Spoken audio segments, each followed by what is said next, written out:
Hi, Lisa Workman here, clinical exercise physiologist and kinesiologist, here with another installment of Real Moves for Real Life. And in today's video, we're going to be looking at the support that our leg bone in our pelvis provides. Yes, in fact, the leg bone in the pelvis is actually considered the hip. So we're going to talk a little bit more about how the hip joint actually supports us in pretty much every single movement we do from standing. So this beautiful joint that resides, little ball and socket, is what we're going to talk about today. I'm going to bring Harrison out because he's kind of leaning over my shoulder, and we'll go a little bit diving deeper into the anatomy here in just a second.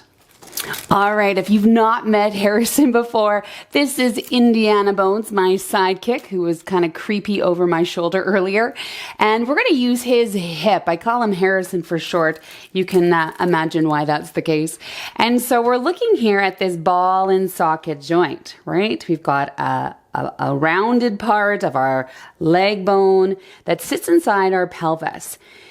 And the really great thing about the hip socket is it has so many different movements. And so the movement we're going to look at today is all about rotation. And so when I do that action in Harrison's leg bone and that hip socket, you can see how the head of the femur, that leg bone, is able to move inside that socket. It almost like rolls through that little crater that's in our pelvis. And so you may be wondering, well, why is that so important?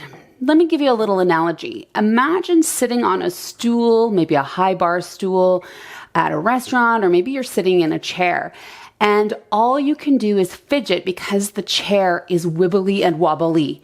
And you can't just get stable because there's not stability underneath you.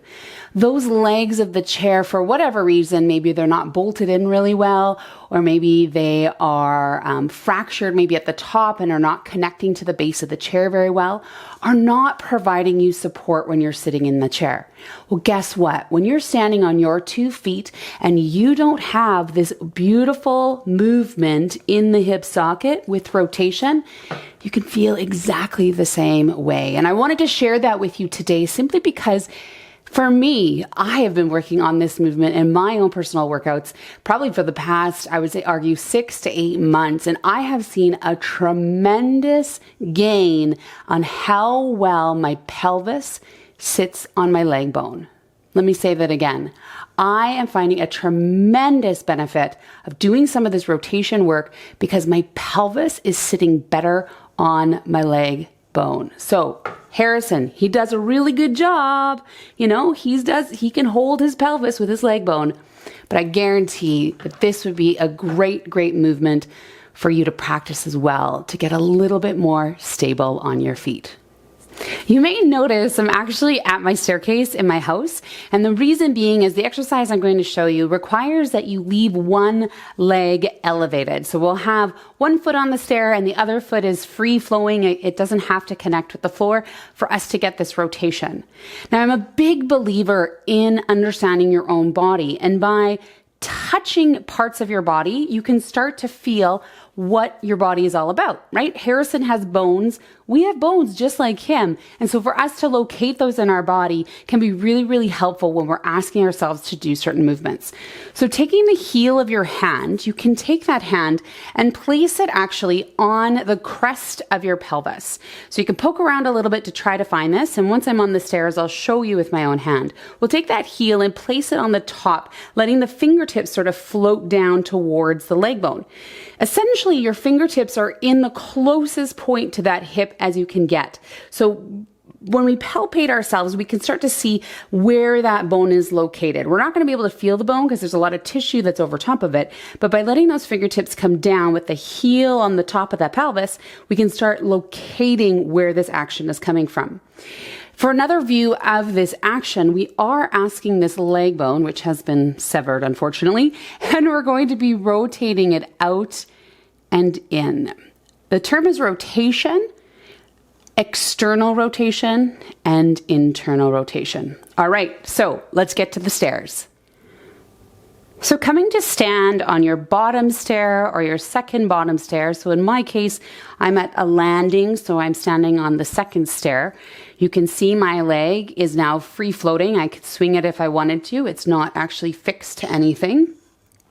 This is where we're going to let this leg do the work. Now, please feel free to hold on to anything. I'm holding on to the banister for some support just to begin with here because we are doing a one-legged balance.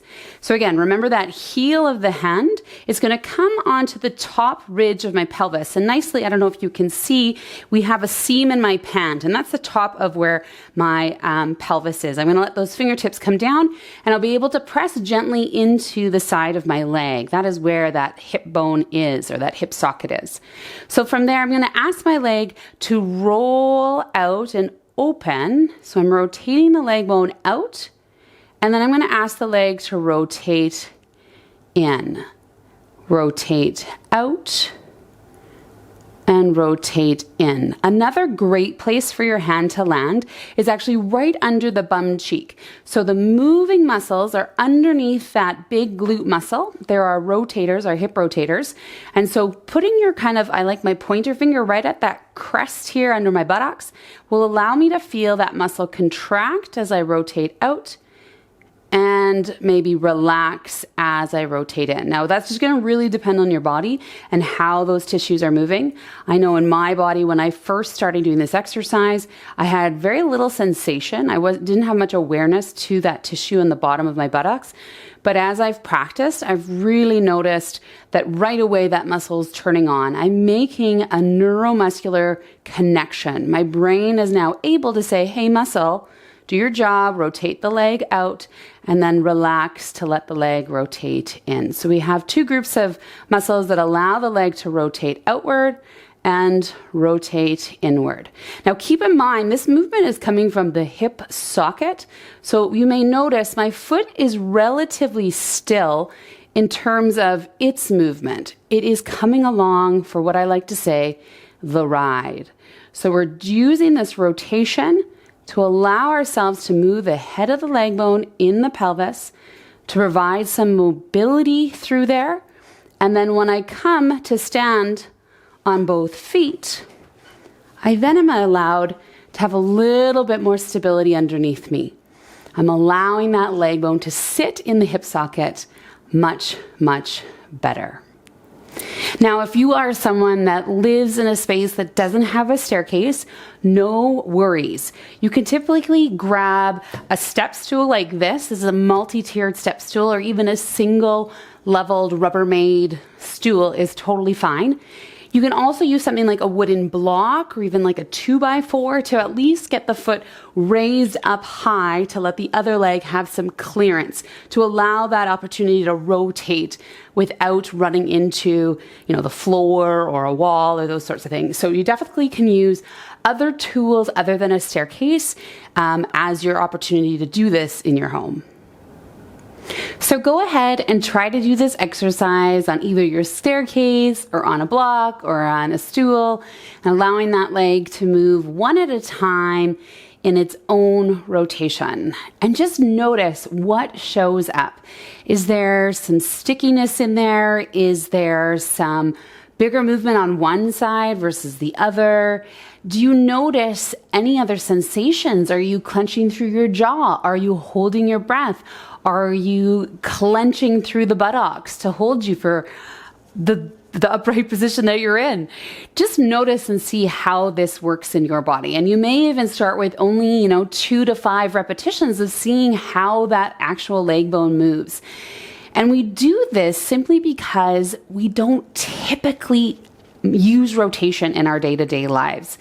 We're very much a forward-facing, forward-moving body where we are ambulating forward and the leg is moving forward all the time. It doesn't really rotate. But imagine if you have to stand on one leg and maneuver something like getting out of a car, putting your shoe on, getting your pant leg up. All of these things require this leg bone to be super sturdy in the pelvis. And so by always doing one action forward, we don't ever get a chance to actually do the rotation. And that's the secret sauce here. That's what's helping you get more mobility in that hip socket so that you can stand better on your feet. Remember that stool? Let's make sure the stool legs are stable underneath us, just like our legs.